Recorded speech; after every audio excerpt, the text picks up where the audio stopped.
Assalamualaikum warahmatullahi wabarakatuh.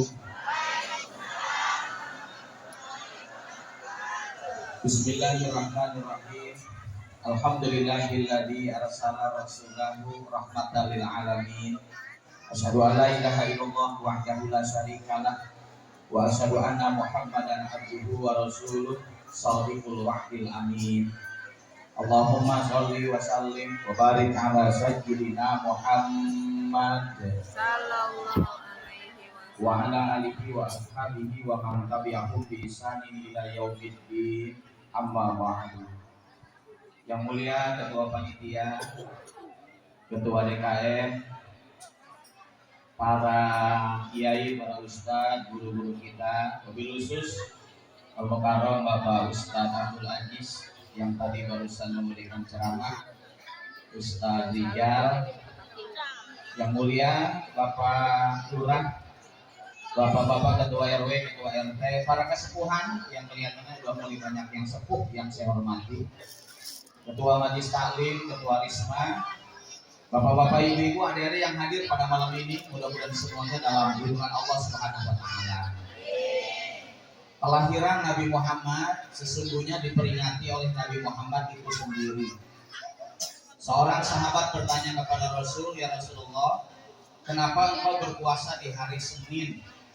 Apa jawab Nabi? "Karena aku dilahirkan di hari Senin." Jadi Nabi Muhammad mensyukuri kelahirannya itu dengan cara puasa. Emang Nabi Muhammad lahirnya Senin, meninggalnya juga Senin. Nabi Adam diciptakan hari Jumat, meninggalnya juga hari Jumat. Makanya Bapak Ibu yang lahirnya hari Minggu, siap-siap besok. Karena bisa jadi lahirnya Minggu, meninggalnya juga Minggu. Tapi yang meninggal urusannya dengan Allah, Pak. Ada yang suaminya sakit-sakitan, yang meninggal istrinya. Ada, sampai tetangga heran, siapa yang meninggal? Istrinya. Orang yang sakit suaminya, kok yang meninggal istrinya? Kepegelan ngurus suaminya, makanya istrinya meninggal. Udah istrinya meninggal, mas suaminya sehat lagi, terus nikah lagi, sampai sekarang nggak meninggal. Nah, meninggal mah urusannya dengan Allah. Maka kalau Nabi Muhammad saja memperingati hari kelahirannya, wajar dong malam ini kita berkumpul dalam rangka mencintai Rasul. Sekaligus kita akan mencontoh kehidupan baginda yang mulia Nabi besar Muhammad. Coba kita baca riwayat. Beliau jadi pengembala kambing, sukses. Sampai kata Imam Qurtubi, kambing itu binatang yang sangat berkah. Alasannya dua. Satu, kambing itu banyak manfaatnya. Dagingnya dimakan, kulitnya dimanfaatkan. Susu kambing itu kalsiumnya lebih tinggi daripada susu sapi. Dan kalsium itu kan bagus untuk tulang dan gigi. Makanya Bu, kalau suami ibu udah mulai sering-sering nyeri sendi, udah ibu beli embe aja, ya Bu ya, biar suaminya dilatih minum susu embe, ya. Insya Allah nanti kuat lagi suaminya. Makanya kambing itu banyak manfaatnya. Yang kedua, kambing itu dipakai ibadah. Coba korban kan pakai kambing. Ada yang di sini ngomong, kata DKM, udah sih sapi aja sih bertujuh. Enggak lah, saya mah sapi mah di akhiratnya naiknya bertujuh. Mana bapak-bapak 6, saya sendiri dulu cek ntar di akhirat. Saya mah bebas, saya mah sendirian lewat siratal mustaqimnya. Ya udah biarin aja, nu penting mah korban. Biarin, pingin sapi, pingin kambing, biarin. Cuma harus sadar, kalau yang gemuk, embenya kudu gede. Orangnya gemuk, embenya kecil, ada di akhirat. Tolong ya, yang gemuk-gemuk sadar diri. Kalau ibu cantik, alhamdulillah, berarti udah cantik. Bapak ibu misalnya banyak harta, terus gini, saya mah akikah itu pinginnya sapi aja. Tanya ke Ustadz Rijal, ke Ustadz Abdul Aziz, tanya, orang akikah mah kudu pakai be. Kalau laki-laki itu harus dua motong kambing, nah perempuan satu. Ustaz saya mah kaya gini. Kalau dia laki-laki potong kambing 2, tambahnya sapi boleh. Berarti potongnya 3, kambingnya 2, sapinya 1 boleh. Ada yang begitu? Enggak ada. Tunggu akikah juga sambil sunatan. Ada yang sambil kawinan, ada yang sambil ngehong, ya Allah kan, baru dia akikah. Makanya saya lihat Pak, kambing mah dipakai korban, dipakai akikah. Wajar dong, kemudian jadi berkah. Jadi kalau ibu bapak ingin berkah, belajar sama ember. Bagaimana caranya? 1, hidup harus banyak mendatangkan manfaat. Yang kedua, hidup harus rajin ibadah. Kalau 2 itu dilakukan, insya Allah hidup kita diberkahi oleh Allah Subhanahu Wa Taala. Amin. Nabi jadi pedagang sukses banget. Sampai saya baca riwayat, Nabi mulai dagang usia 12 tahun. Sukses usia 25 tahun. Berarti sukses itu butuh proses.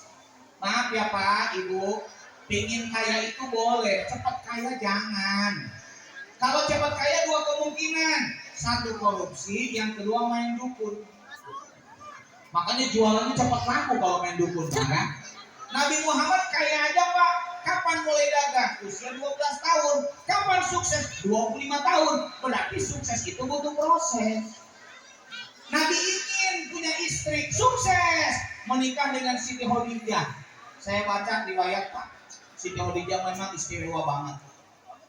Nikah dengan Nabi Muhammad, usianya 15 tahun lebih tua. Nabi Muhammad kan 25 kan? Siti Khadijah 40 tahun. Tapi kalau jalan dengan Nabi Muhammad kayak seumuran. Berarti Siti Khadijah mah awet muda. Kayak ibu-ibu di sini, awet muda banget ya. Ada ibu yang umur 42, tapi wajahnya 24. 24 wajahnya. 24. Kaki mah tetap 42, orang Cianter aja dari tadi ya. Udah mulai setengah jam bener. 1 jam ke samping. 1 jam melonjor. Wajah doang 24, kaki mah tetap 42. Yang parah mah gimana coba? Umur 35, tapi wajah 53. Ya Allah, tua banget kelihatannya. Bapak jangan ketawa. Kalau istri bapak cepat tua, itulah kegagalan bapak mempercantik istri. Orang pingin cantik lagi modalin, susah lah. Entah ibu cocok ini ustadznya jadi panggil lagi tahun depan ya.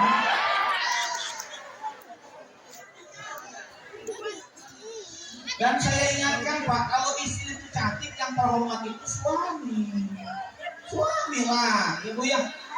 Tapi cantik mah relatif sih, kalau jelek mutlak. Cantik mah cuma 2 aja faktornya, 1 kamera, 2 cahaya. Makanya banyak orang lihat statusnya mah subhanallah. Ketemu aslinya astagfirullah. Kali di fotonya glowing, ketemu aslinya nggak glowing. Ya, wajah doang langsing, aslinya mah buntak. Ya Allah. Orang lagi di foto ditahan perutnya. Makanya Pak, Nabi Muhammad berumah tangganya sukses. Sampai Siti Khadijah itu menjadi wanita pertama yang dijamin masuk surga. Kan kita baca riwayat ya. Ada 4 wanita pertama yang dijamin masuk surga. Salah satunya itu Siti Khadijah.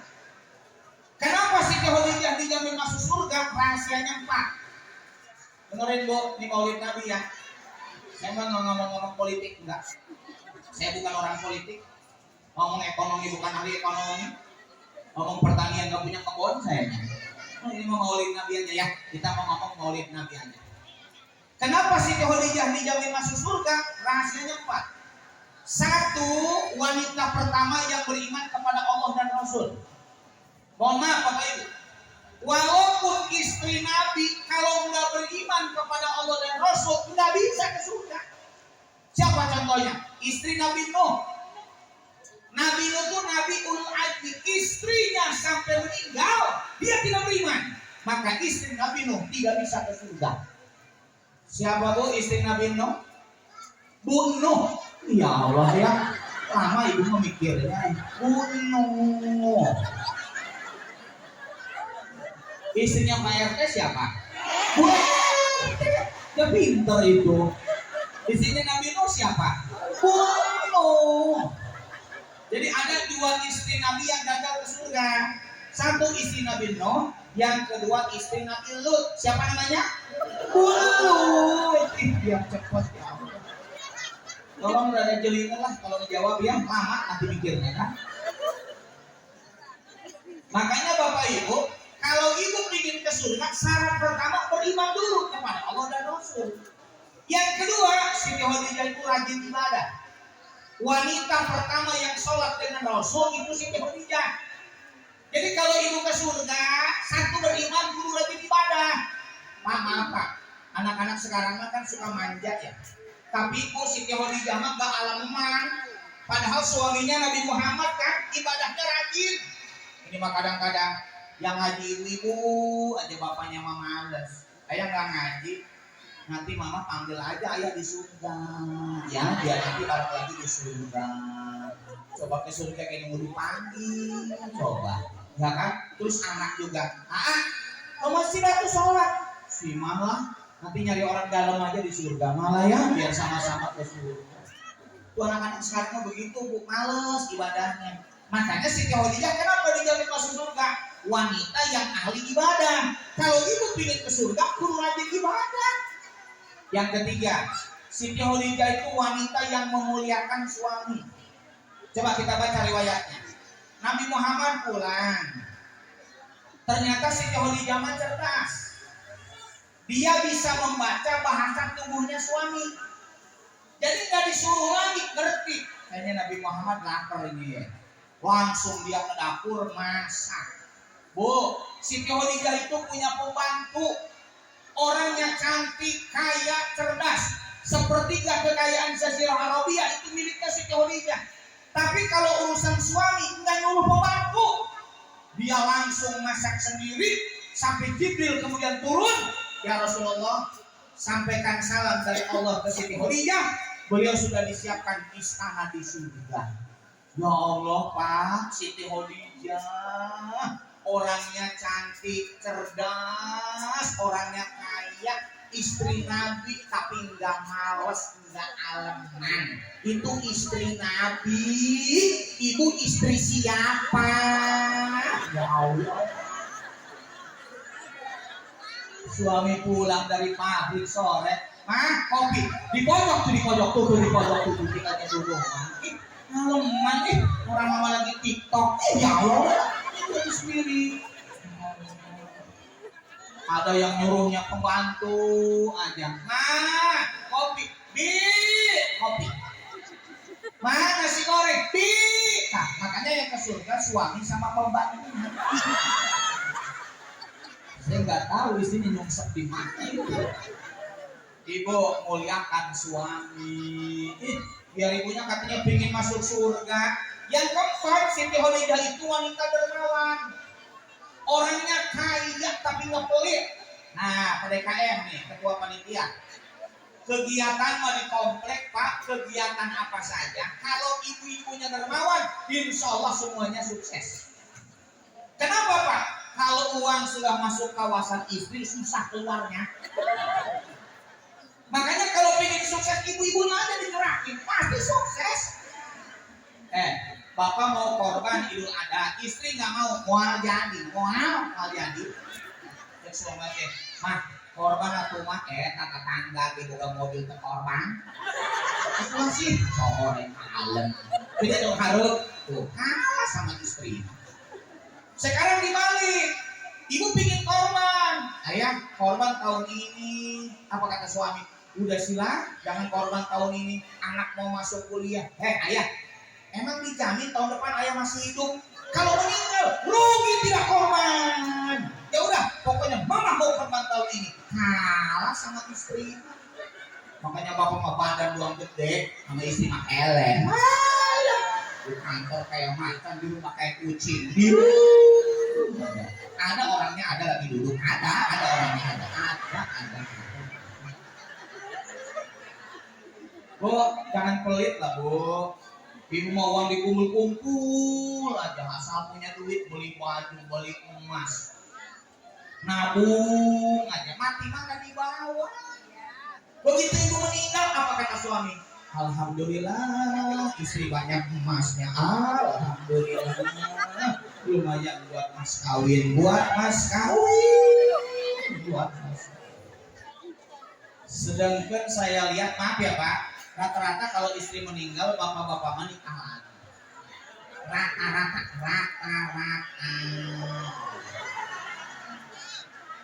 So, ibu nggak percaya tanya sama suami nanti malam. Ayah saya, kata Pak Ustadz Mirwan, kalau mama meninggal, ayah nikah lagi. Tanya. Ayah, kalau mama meninggal, ayah nikah lagi enggak? Apa kata suami? Ninggal aja dulu ya. Nanti insya Allah tahu jawabannya. Cuma Pak saya kasih tahu ya. Data terbaru dari BPS yang meninggal itu kebanyakan suami dulu. Ibu tolong siap-siap jadi janda ya Bu ya, siap-siap ya. Nah, dari ibu, datanya begitu. Jadi coba tanya Pak RT, banyak kan janda kan daripada duda. Atau satu suaminya lebih tua, bukan dua kerja capek, bukan pusing mikiran pemajikan. Dan ternyata Pak begini, bapak-bapak kalau sakit itu nggak sabar. Beda dengan ibu. Coba suami ibu meriang sedikit, aleman. Meriang sama dia, aduh ya Allah, ngabur ngapain? Nonton sayur, bikin sayur sop, buahnya yang banyak. Aleman bapak-bapak. Sakit bapak berobat ke rumah sakit, rombongan. Diantar sama istri, sama anak, sama tetangga, seangkot ke rumah sakit. Yang sakitnya masa satu orang doang. Tapi kalau ibu yang sakit, kemana mah? Ke rumah sakit, diantar enggak? Gak usah. Ayah mah gak sabar di sono. Dokter BPJS mengantri. Obatnya juga ngantri, kata balik. Gak usah lah, ini sendiri aja berobat mah. Makanya ibu mah kalau berobat suka sendiri kan. Sampai ada ibu sakit juga ditanya, mama sakit kan? Udah sih berobatnya pakai umum aja, jangan pakai BPJS ngantri. Ini ada uang 10 juta. Mama mau ke rumah sakit sama mau ke mall. Ke mall aja, ke mall. Langsung sehat-sehat. Makanya Pak, punten ya. Jadi kalau saya lihat Nabi Muhammad berumah tangga itu sukses. Kenapa disebut sukses? Satu, istrinya dijamin masuk surga. Yang kedua, rumah tangga yang sukses itu dipisahkan dengan kematian. Makanya Siti Khadijah kan meninggal ya Bu. Nabi Muhammad sedih banget. 2 tahun pun Nabi jadi duda. Saya nggak tahu kalau Bapak istrinya meninggal berapa lama Bapak bertahan jadi duda ya. Tapi kayaknya si Bapak nggak lama. Nguburin juga kayaknya aja. Kau wanita terbaik dalam hidupku. Rasanya tidak ada wanita sehebat mama. Pokoknya ayah tidak bisa melupakan mama. Dan ayah bersumpah tidak akan menikah lagi sebelum 100 hari kematian mama. Ada yang 100 poin mampu mahangke baiklah orang dari itu. Dan ibu nggak usah ngancem, ibu mau ngancem segala.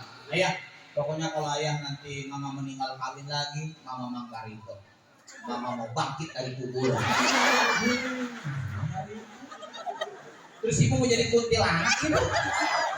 Tapi kuntilanak masih mending loh Pak, pakinya gamis putih. Ya kan? Daripada orang komplek pakai legging. Udah nenek ini pakai legging warna pink. Begitu olahraga merosot.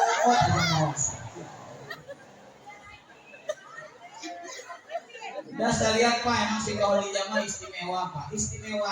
Makanya setelah Siti Khadijah meninggal, sahabat pada ngomong, ya Rasul nikah lagi baik sih, masa Nabi nggak punya istri? Emang ada gitu? Ada. Siapa? Saudah. Janda usia 55 tahun. Saya mah salut Pak ke Nabi Muhammad Pak ya. Beliau menikah itu karena menyelamatkan janda tua, bukan karena nafsu, karena syariat. Nabi 50 tahun nikahnya dengan Saudah, janda usia 55. Lah kalau di sini makanya Bapak mau bakal. Bapak 50 tahun, istri Bapak nikah. Tanya ke RT, teh ada stok enggak? Ada, janda berumur 55 keladenan. 55. Apa sih yang diharapkan dari wanita 55 itu? Ya Allah ya. Aku 55 mah beda dengan 25. Ada 25 mah skincare, ada 55 press care. Perut balsam, kaki salep. Belum ke pantai udah minum kolak angin. Ya Allah, 55. Itu kalau putih kemerah-merahan, Humairah. Kalau hitam Pak Ustadz, Humairem. Beda ya? Beda sedikit.